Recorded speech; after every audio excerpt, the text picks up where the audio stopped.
पारा नंबर 22 सूरा फातिर आयत नंबर 2।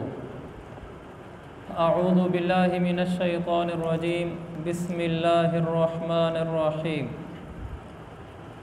मा यफ्तहिल्लाहु लिन्नासि मिर रहमतिन, इसको मिर पढ़ेंगे, मिन नहीं पढ़ेंगे, क्योंकि नून पर जज़्म है और आगे रा पर शद है। ये नून रा के अंदर जाकर मुदगम हो जाएगी, यानी गुम हो जाएगी। मिर मिर रहमतिन फला मुमसिक लहा वमा युमसिक फला मुरसिल लहू मिन बादी। वमा युमसिक के बाद चूँकि लाम अलिफ ला है, ला का माना नहीं, यानी यहाँ ठहरना नहीं, इसको आगे मिलाकर पढ़ना है। वमा युमसिक फला मुरसिल लहू मिन बादी वहुवल अज़ीज़ुल हकीम। मा यफ्तहिल्लाहु लिन्नास, जिस रहमत को अल्लाह लोगों के लिए खोल दे, कोई नहीं है जो उसे रोक सके, और जिसे वो रोक ले तो कोई नहीं है जो उसके बाद उसे छुड़ा सके। और वही है जो इक़्तिदार का भी मालिक है, हिकमत का भी मालिक है। ये ऐसा अजीम मज़मून है, अगर ये हमारी समझ में आ जाए, ज़िंदगी भर की सारी पटड़ी वो बिल्कुल सीधी हो जाए। हमें बुनियादी कुरान के नज़रियात वो हमारे अंदर जानशीं नहीं हुए, जिसकी वजह से लोग भटकते हुए ज़िंदगी गुजारते हैं। अल्लाह ताला फरमाता है कि जिस रहमत को अल्लाह खोल दे उसे कोई रोक नहीं सकता, जिसको रोक दे उसे कोई खोल नहीं सकता। इसको ज़्यादा वाज़े अल्फाज में, या यूँ कहें इसकी तशरीह में, रसूल पाक सल्लल्लाहु अलैहि वसल्लम ने इन अल्फाज में तशरीह फरमाई। आपने फरमाया, अल्लाहुम्मा ला मानिअ लिमा अअतैत वला मुअतिया लिमा मनअत वला यनफ़उ ज़ल जद्दि मिनकल जद्द। बहुत मुफीद मज़मून है ये। हमें ना ये बुनियादी नज़रियात क्लियर होने चाहिए मुसलमानों की, मुसलमान होने की हैसियत से, बल्कि काफिर को भी ये होने चाहिए, ताकि वो धक्के दौड़ों से बच जाए, एक साफ़ सुथरी ज़िंदगी गुजारे। अल्लाह ताला फरमाता है यहाँ, और मेरे पाक पैगम्बर फरमाते हैं इस हदीस में जो मैंने अभी पढ़ी, अल्लाहुम्मा ला मानिअ लिमा अअतैत, ऐ अल्लाह जिसको तू दे दे उसको कोई रोक नहीं सकता, वला मुअतिया लिमा मनअत, जिससे तू रोक ले उसे कोई दे नहीं सकता, वला यनफ़उ ज़ल जद्दि मिनकल जद्द, तुझसे हट कर कोई मालदार किसी को अपने माल से नफ़ा नहीं पहुंचा सकता। किसी माल वाले को खुद उसका अपना माल भी नफ़ा नहीं पहुंचा सकता तेरे हुक्म के बग़ैर। अल्लाह करे मैं इसकी सही तशरीह कर सकूं। अल्लाहुम्मा ला मानिअ लिमा अअतैत, यहाँ वमा युमसिक फला मुरसिल लहू मिन बादिह, और पीछे मा यफ्तहिल्लाहु लिन्नासि मिर रहमतिन फला मुमसिक लहा। अल्लाहुम्मा ला मानिअ लिमा अअतैत, ऐ अल्लाह तू देने पे आ जाए कोई रोक नहीं सकता, तू रोकने पे आ जाए कोई दे नहीं सकता। इससे पता चला कि सब कुछ उसी के हाथ में है। वो अगर मुझे कोई चीज़ देना चाहेगा, कोई दुनिया पूरी मिलकर उसको नहीं रोक सकती। अगर वही रोकना चाहेगा, सारे मिलकर नहीं दे सकते। अब इसको हम बहुत सारी जगह पर मुंतबिक करते हैं, अप्लाई करते हैं। हम रिस्क के अड्डे पर बैठे हैं, दुकान पर, दफ्तर में, खेत में, और लोगों के पैसे देने हैं उस मकाम पर जहाँ रिस्क का मामला है। अगर मेरा अल्लाह मुझे रोज़ी देने पर आए तो मुझे कोई रोज़ी को देने से रोक नहीं सकता, और अगर अल्लाह रोकने पर आए तो कोई दे नहीं सकता। अब अगर एक आदमी हलाल कमाने पे आता है तो अल्लाह ने उसके मुकद्दर में जो रोज़ी लिखी है अल्लाह उसको देगा, तो कोई उसको रोक लेगा? कोई नहीं रोक सकता। और अगर एक इंसान हराम कमाने में गलत माल कमाना चाह रहा है, अल्लाह ताला ने उसके मुकद्दर में रोज़ी नहीं लिखी, तो अल्लाह रोक ले उसकी रोज़ी को, कोई दे सकता है उसको? नहीं दे सकता। अल्लाह के हाथ में सब कुछ है। किसी आदमी से ताल्लुक़ बनाया, ये ऑफिसर है ताकि ये मुझे नफ़ा दे, अल्लाह नफ़ा न देना चाहे कोई दे सकता है? नहीं दे सकता। और अल्लाह नफ़ा देना चाहे कोई रोक नहीं सकता। सब कुछ उसके हाथ में है। सारी इंसानियत बेबस है। किसी इंसान से उम्मीदें नहीं लगानी चाहिए। कोई किसी के काम नहीं आता, अल्लाह लोगों के काम आता है। ये लफ्ज़ी नहीं है, ये हमारी बुनियादी नज़रियात हैं जिनका वाज़े होना, पुख्ता होना ज़रूरी है। किसी के हाथ में नहीं मेरा कोई काम बनाना जब तक अल्लाह ना चाहे। किसी के हाथ में नहीं मेरा कोई काम बिगाड़ना जब तक अल्लाह ना चाहे। सब कुछ उस ज़ात के हाथ में है। फ़फ़िर्रू इलल्लाह, इसलिए लोगों दौड़ भी उसी की तरफ लगाओ। सब कुछ उसी के हाथ में है। वो इज़्ज़त देने पे आए, कोई इज़्ज़त रोक नहीं सकता। वो ज़लील करने पे आए, कोई ज़िल्लत रोक नहीं सकता। उसके ख़जानों में सब कुछ है। लोग आज इसलिए शरीयत से दूर चले जाते हैं कि इससे इज़्ज़त मिलेगी, अगर मौलवी बन जाएंगे तो इज़्ज़त नहीं मिलेगी। धोखा धोखा धोखा। मेरा रब इज़्ज़त देने पे आए, वो मौलवीपन में रख कर इज़्ज़त दे दे, और ऐसे इज़्ज़त दे कि बड़े बड़े दुनियादार भी पीछे रह जाए। मेरा रब ज़िल्लत देने पे आए, वो दुनियावी सियासी ओहदों में रख कर भी वो ज़िल्लत दे दे कि बड़े बड़े लोग वो ज़िल्लत सोचते रह जाएं कि इसको मिली कैसे, इसके बारे में तो तसव्वुर भी नहीं हो सकता था, ये कैसे ज़लील हो गया है। अल्लाहुम्मा ला मानिअ लिमा आतैत, तू देने पे आए रोक कोई नहीं सकता। वला मुअतिया लिमा मनअत, तू रोकने पे आए कोई अता नहीं कर सकता। सब कुछ तू ही तू है, लिहाजा हम तेरी तरफ दौड़े लगाएंगे। तो कभी ये जहन का नज़रिया नहीं जाना चाहिए कि फ़लाँ आदमी से मुझे नफ़ा पहुँचेगा। कोई किसी को नफ़ा, दुनिया तो है ही बेएतबारी। किसी से उम्मीदें लगाओ, कल उम्मीद टूट जाती है, वो मौके पर काम ही नहीं आता। अल्लाह ही हमारा था और अल्लाह ही हमारा है। ये दुनिया बेएतबारों की, मुझे इससे नहीं मतलब, पहले भी मेरे तुम थे अब भी मेरे तुम हो। अल्लाह ही सब कुछ है, वही सब कुछ है, तो उसी की तरफ जाना है। सुकून कल्ब तुमसे है, सुकून जान भी तुम हो। तअज्जुब है कि सीने में जहाँ दिल था वहाँ तुम हो। समाई है तेरी हस्ती मेरी हस्ती में कुछ ऐसे, लगता है कुछ ऐसे अब जहाँ मैं हूँ वहाँ तुम हो। ये है असल कायनात दुनिया की कि इंसान अल्लाह में गुम हो जाए। ये दुनिया बेएतबारों की, मुझे इससे नहीं मतलब, पहले भी मेरे तुम थे अब भी मेरे तुम हो। दुनिया बेएतबारी है। मैं आपको सच बताऊं, बाप बेटे का नहीं है, बेटा बाप का नहीं है, बीवी शौहर की नहीं है, शौहर बीवी की नहीं है, औलाद वालिदैन की नहीं, वालिदैन औलाद की नहीं है। अल्लाह ना चाहे औलाद वालिदैन का कुछ नहीं कर सकती, वालिदैन भी औलाद का कुछ नहीं कर सकते। अल्लाह चाहे अल्लाह वालिदैन के बग़ैर औलादों को अमीर कर दे। हमें किसी के ऊपर उम्मीदें नहीं रखनी चाहिए। मैंने अल्लाह से दुआएं मांगी हैं, अब भी मांगता हूँ कि या अल्लाह मुझे ज़िंदगी भर अपनी औलाद का भी मोहताज ना करना।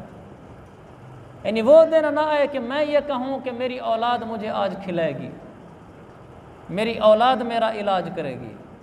हमारी नज़रें सिर्फ़ अल्लाह पर रहें कि अल्लाह मेरी ज़िंदगी के आखिरी सांस तक तो मुझे अपना ही रखना, बस मुझे किसी का ना रखना। ये दुआएं मांगने से और फिर आयतें पढ़ने से अल्लाह का शुक्र है हमारे दिल की सुई औलाद पर भी नहीं अटकी हुई कि बच्चों को पढ़ाओ, इनके लिए जायदादें बनाओ, इनको अफीसर बनाओ, कल ये तुम्हारे काम आएंगे। ये नज़रिया ही गलत है। बल्कि बच्चों को पढ़ाओ इसलिए कि ये पढ़ लिख जाएंगे तो कल ये दीन की खिदमत करेंगे, अपना रोज़गार खुद कर सकेंगे। और बच्चों के लिए जायदादें छोड़ो, इनके लिए कारोबार बनाओ, इसलिए नहीं कि कल ये मेरे काम आएंगे, इसलिए कि औलाद को मालदार छोड़ जाने का मेरे नबी ने हुक्म फरमाया है। बुखारी की हदीस है, अंतज़र वरसतक अगनिया खैरुम मिन अन तत्रुकहुम। अल्लाह के नबी सल्लल्लाहु अलैहि वसल्लम ने फरमाया तुम अपनी औलाद को मालदार छोड़ जाओ, इससे बेहतर है कि लोगों के आगे हाथ फैलाते फिर इस हाल में छोड़ जाओ। हम इसलिए नहीं उनकी जायदादें बनाएंगे, माल बनाएंगे, उनको पढ़ाएंगे ताकि कल ये मेरे काम आए।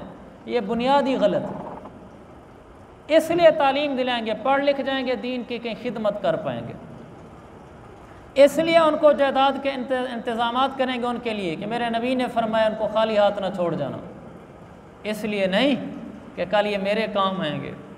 बुनियादी गलत होगी। अल्लाह फिर उन्हीं का मोहताज कर देता है, औलादों का। फिर वालिदैन को औलादों से शिकवे होते हैं कि मुझे देती नहीं है। हमने इनसे मांगा कब है? हमने इनसे उम्मीदें कब लगाई हैं जो ये हमें देते नहीं हैं? हमने उसी अल्लाह को पुकारा है, उसी अल्लाह से मांगा है कि हमें अपने दर का रखना, हमें किसी के दर का ना रखना, हमें औलाद के दर का भी ना रखना, हमें अपने दर का रखना। तुझसे मांगेंगे, तेरे आगे भीखे मांगेंगे, तेरे आगे बिलकेंगे। तो मेरे अजीज़ भाइयों, किसी के हाथ में कुछ नहीं है। ये दुनिया बेएतबारों की, मुझे इससे नहीं मतलब। पहले भी मेरे तुम थे, अब भी मेरे तुम हो। पूछा है ज़माने ने तेरा क्या हिस्सा है मुझ में, मैंने कहा मेरी जलवत, मेरी खलवत, मेरा सभी कुछ तुम हो। हम अल्लाह के हैं, हम अल्लाह के हैं। हमें लोगों से कोई उम्मीदें नहीं हैं। दोस्तियाँ होंगी, ताल्लुक़ होंगे, उठने बैठने होंगे, सब कुछ होगा, लेकिन दिल की सुई उसी पे होगी। इसलिए कि ला मानिअ लिमा आतैत, तो देने पे आए कोई रोक नहीं सकता, तो रोकने पे आए कोई दे नहीं सकता। किसी का काम कोई नहीं बनाता, सबके काम अल्लाह बनाता है। मौके पर दोस्त छोड़ जाते हैं, उज़्र कर जाते हैं कि जी बस आजकल हालात ढीले, आप 10 दिन पहले बताते तो मसला नहीं था। उसके हाथ में था ही क्या जो आपकी मदद करता। असबाब के दर्जे में किसी दोस्त से कह देना भाई मुझे कर्जा चाहिए, कोई बुरा नहीं, लेकिन ये नहीं है कि मेरा काम इसी से बनेगा, ये मेरा दोस्त चाह लेना इसके लिए इशू ही क्या है यार। ये गलत जुमले हैं। कहता हूँ इतना बड़ा मालदार है, इतना बड़ा ऑफिसर है यार, वो चाह ले, मसला ही क्या है उसके लिए। नहीं मेरे अजीज़ों, वो चाह भी ले तो भी कुछ नहीं होगा, और वो ना चाहे तो भी रुकावट नहीं पड़ेगी। वो चाहे तो फिर कोई मसला नहीं, वो ना चाहे फिर रुकावटें हैं। उधर की चाहत असल है, उधर की चाहत असल है।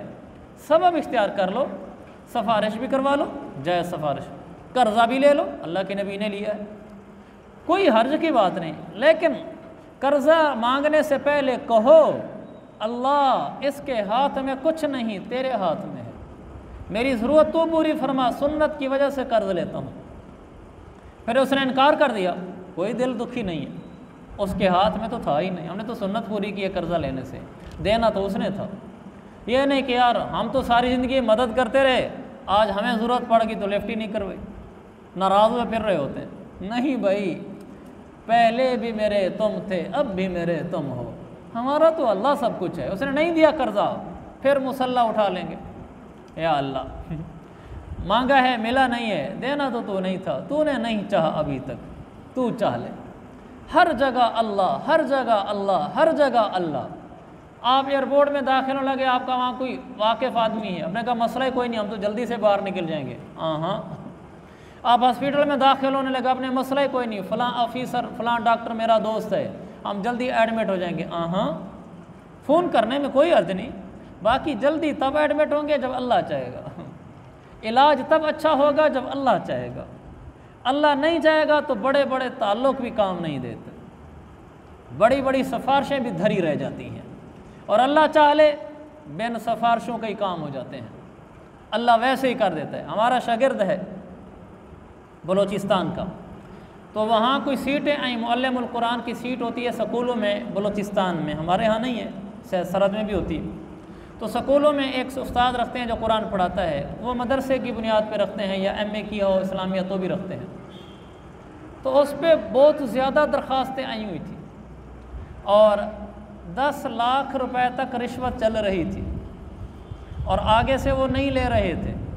तो ये गरीब आदमी है, लेकिन मदरसे का पढ़ा हुआ है, मुसल्ले वाला है, इसने यही सबक सीखे हुए हैं जो हम आपको बताते हैं, यही हम शागिर्दों को बताते हैं। कहा जी सीट है मेरे पास, तो ना 10 लाख था ना सिफारिश थी, अगर कोई सिफारिश थी भी सही तो मैंने की नहीं। कहा मैंने अल्लाह से सिर्फ दुआएं मांगी हैं बस। कहा हमने जाकर इंटरव्यू दिया, पेपर दिया, फिर इंटरव्यू दिया, कहा मेरी सिलेक्शन हो गई, और जिन्होंने 10-10 लाख दिए थे उनके 10 लाख उनको वापस हो गया, उनकी नहीं सिलेक्शन हुई। कहा मेरे पास कई लोग चल कर है, कहा बताओ आपने किसकी सिफारिश करवाई थी, किसकी सिफारिश करवाई थी। तो कितने पैसे दिए? तो कहा मैंने सबको ये कहा है कि वल्लाह मैंने किसी की सिफारिश नहीं करवाई और मैंने कोई रुपया नहीं दिया। वो क्या हो कैसे सकता है? यहाँ बड़ी बड़ी सिफारिशें हुई पड़ी थी, उनकी सिलेक्शन नहीं हुई, और यहाँ 10-10 लाख रुपए लगे हुए थे, सिफारिश ने सिलेक्शन नहीं हुई, तेरी कैसे हुई है? तो बताता नहीं है। उसने कहा वल्लाह मैंने नहीं किया। कहा फिर क्या किया है? उसने कहा मैंने दुआ मांगी। मेरे भाइयों, अल्लाह सब कुछ है। वो चाहले बिन सिफारिशों के सिलेक्शन हो जाए, गवर्नमेंट जॉब थी, और वो ना चाहे बड़े बड़े वहाँ के सियासतदान भी सिफारिशें करते रह जाएं तो धरी रह जाए, सिलेक्शन ना हो। तो कौन है? अल्लाह है। अल्लाहुम्मा ला मानिअ लिमा आतैत, तू देने पे आए कोई रोक नहीं सकता। वला मुअतिय लिमा मनाअत, तू रोकने पे आए कोई दे नहीं सकता। वला यनफ़अु ज़ल जद्दि मिनकल जद्द, माल किसी को नफ़ा पहुँचा ही नहीं सकता जब तक तू न चाहे। तो ये वो सबक है जो हमने पुख्ता करना है। किसी से मेरे काम नहीं बनेंगे, अल्लाह के चाहने से बनेंगे। सबब इख्तियार करेंगे, सबब इख्तियार करने की कोई मुमानत नहीं है, वो हम करेंगे, लेकिन दिल की सुई अल्लाह पर रखेंगे। इंशाअल्लाह खुदा भी मिला, विसाल सनम भी, इधर के भी रहे उधर के भी। और अगर सुई अल्लाह से हट गई फिर वही शेर, खुदा ही मिला न विसाल सनम, न इधर के रहे न उधर के रहे। अल्लाह से जुड़ गए तो दुनिया भी हमारी, आखिरत भी हमारी। अल्लाह से टूट गए, मुसल्ले बिछाने ना आए, नफलें पढ़ने ना आई, मांगना ना आया, दुनिया में भी ठोकरें खाते रहेंगे, आखिरत में भी ठोकरें हैं। और अगर अल्लाह से जुड़ना आ गया, उसी को पुकारना आ गया, फिर दुनिया में भी काम बनेंगे, आखिरत में भी काम बनेंगे। मैं अक्सर कहा करता हूँ, ये नहीं है कि अल्लाह से मांगने का ताल्लुक़ ये है कि अल्लाह जन्नत दे दे, नहीं। हमारे घर का मसला, मोटर ख़राब हो जाए, एयर कूलर ख़राब हो जाए, हमारे घर का कुछ चारपाई टूट जाए, हमारे घर का बोर्ड ख़राब हो जाए, कोई मसला हो जाए, उसका हल नफल है। असबाब इख्तियार नहीं करने नहीं छोड़ने, लेकिन असबाब इख्तियार करने से मसले हल नहीं होते, मसले उसकी चाहत से हल होते हैं। असबाब तो सारी दुनिया इख्तियार करती है, अल्लाह की चाह से हल होते हैं। हमें सबसे पहले अल्लाह को पुकारना है कि अल्लाह तू करना। जिसने कहा है कि आप मुझे आकर सिर्फ बता दो, बेफिक्र हो जो, तुम्हारा काम मैं कर दूंगा, उसको कहने से पहले 2 नफिल पढ़ो, अल्लाह से कहो ऐ अल्लाह इसके चाहने से भी कुछ नहीं होगा, नफिल पढ़ के तुझसे मांगता हूँ तू कर दे, सबब है उसे भी कहूँगा। उसके बाद तेरी कुव्वत, तेरी कुदरत, तेरे इख्तियारात चलेंगे। तो ये एक वो सबक है कि अगर ये पुख्ता हो जाए तो फिर इंसान दुनिया में परेशान नहीं होता, फिर दुनिया में परेशान नहीं होता, परेशान नहीं होता। वो कहते हैं अल्लाह की मशीयत ऐसे होगी। बाद में इंसान दुआएं मांगता है, कुछ भी नहीं होता, दुआएं मांग रहा है, मांग रहा है, मांग रहा है, कुछ भी नहीं हो रहा आगे से। परेशान नहीं होना। मेरे रब के यहाँ देर है अंधेर नहीं है, देर है अंधेर नहीं है। उसकी ताख़ीर में हिकमत होती है, जिसको वही जानता है, हम नहीं जानते। हमारा काम है मांगना, उसका काम है अता करना। हम मालिक नहीं हैं, हम ममलूक हैं। हम रब नहीं हैं, हम मरबूब हैं। हम आका नहीं, हम ग़ुलाम हैं। हमारा काम मांगना है। वो रब की मर्ज़ी, आका की मर्ज़ी, जब चाहे दे, जिस वक्त चाहे दे। लेकिन उसका दस्तूर ये है कि जो बार बार मांगता है उसको रुसवा नहीं करता, जो बार बार मांगता है उसको खाली नहीं भेजता। अल्लाह के नबी ने फरमाया, जिस आदमी पर दुआ के दरवाज़े खोल दिए जाते हैं, अल्लाह उस पर अपनी रहमत के दरवाज़े खोल देता है। तो पुकारोगे ना भाई अल्लाह को, मांगेंगे ना अल्लाह से, ये वो बुनियाद। देखिए, कुरान नमाज के मसले बयान नहीं करता, कुरान ज़कात के मसले नहीं बयान करता, कुरान बाकी चीज़ें कम बयान करता है। ये जो मज़मून मैं बयान कर रहा हूँ, पहले मैं दर्स में कितनी दफ़ा बयान कर चुका हूँ। मैं क्या करूँ, कुरान ही बार बार उसी को बयान करता है, कुरान फिर उसी को लेकर आ जाता है, कुरान फिर उसी को लेकर आ जाता है। इसलिए कि अल्लाह चाहे तो वो मसाइल बयान कर दे, अल्लाह के पास इल्म की कमी है नहीं। ये वो बुनियादी नज़रियात हैं, ये जितने बोले जाएंगे, जितने सुने जाएंगे, उतनी अंदर की बुनियाद पुख्ता होगी। इस बुनियाद पर फिर ज़िंदगी के सारे शोबे कायम होते हैं। फिर जब बुनियादें पुख्ता होती हैं, तिजारत में भी बुनियाद नफ़ा देगी। रिश्तेदारों से माल की वजह से झगड़ा होने लगा है, जब ये बुनियाद पुख्ता होगी कि मेरे मुकद्दर की लिखी रोज़ी को रोक नहीं सकता, रिश्तेदार से झगड़ेगा नहीं, ये कहेगा अल्लाह ने अगर मेरे मुकद्दर में लिखा है देना मुझे, कोई रोक नहीं सकता, मुझे मिल जाएगी, मैं झगड़ता नहीं हूँ। कारोबार में फिर ये सीधी राह पे चलेगा, डंडी नहीं मारेगा, कहेगा अल्लाह ने अगर मुझे देना लिखा है तो कोई रोक नहीं सकता। ये फिर लोगों की टीसियाँ नहीं करेगा गलत, कहेगा अगर अल्लाह ने यहाँ नौकरी में रहना लिखा है तो मुझे टीसी की ज़रूरत नहीं है, अल्लाह वैसे ही मुझे नौकरी दे देगा, नहीं लिखा तो नहीं देगा। देखो कुरान ने एक नज़रिया बयान किया है कि देने वाला वही है, तो पीछे कितना मसाइल ठीक हो गए। रिश्तेदार से झगड़ा नहीं, कारोबार में डंडी नहीं मारी, किसी सेठ बास की नाजायज़ टीसी नहीं की, कुरान ने ये चीज़ें बयान नहीं की। एक जुमला बयान किया कि मैं सब कुछ हूँ, देने वाला मैं हूँ, कोई रोक नहीं सकता, रोकने वाला मैं हूँ, कोई दे नहीं सकता। इसके ऊपर कितनी शाखें पैदा होगी, इस पर कितनी इमारतें खड़ी होगी और ऐसे खड़ी होती चली जाएंगी। इंसान जब इन नज़रियात को दुरुस्त कर लेता है, इस पर फिर दीन की इमारतें खड़ी होती हैं। तो ये वो मज़ामीन हैं जो आते तो दिल में देर से हैं, ज़बान और दिमाग में तो जल्दी आ जाते हैं, दिल में आते देर से हैं, लेकिन जब आ जाते हैं तो ज़िंदगी रंग बिरंगी, हरी भरी, सरसब्ज़ व शादाब, खुशहाल हो जाती है। तो अल्लाह इसलिए इन मज़ामीन को बार बार बयान करता है। तो ये जितना बार बार इन कुरान को पढ़ेंगे, जितना सुनेंगे, उतना दिल की ज़मीन हमारी सरसब्ज़ व शादाब हो जाएगी, उतनी आबाद होगी, उतनी इससे निकलने वाले फूल वो हमारी ज़िंदगी को महका देंगे। अल्लाह ताला ये बुनियादें मेरी भी पुख्ता फ़रमाए, आपकी भी पुख्ता फ़रमाए। व आखिर दावाना अनिल हम्दुलिल्लाहि रब्बिल आलमीन।